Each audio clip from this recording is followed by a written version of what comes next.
ইনশাল্লাহ।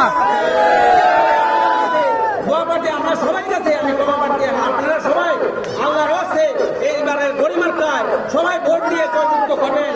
অনেকে অনেক কথা বলবে, অনেকে অনেক কথা বলবে, দাঁড়িপাল্লা আইছে এখন আবার গড়ি আইছে, এই কথা মানতে হবে না। আমাদের দাঁড়িপাল্লা যে মার্কা গড়ি ওই মার্কা, ওই মার্কা নিয়ে আপনারা করবেন আর ভোট দিবেন। নির্বাচন যাহা কিন্তু সুস্থ হবে সবাই সাথে তারা দিবেন, যার যার খাস যাকে করবেন নিজের বলে। এই বলে আমার সংক্ষিপ্ত বক্তব্য এখানে শেষ করছি। আজকে ভোট সভা আজকে এখানে আপনার সমাপ্তি ঘোষণা করলাম। যারা কষ্ট করছেন সবাইকে আবারও আমি করে ধন্যবাদ জানিয়ে আমার বক্তব্য এখানে শেষ করছি। আসসালামু আলাইকুম ওয়া রাহমাতুল্লাহ। ওয়ালাইকুম সালাম।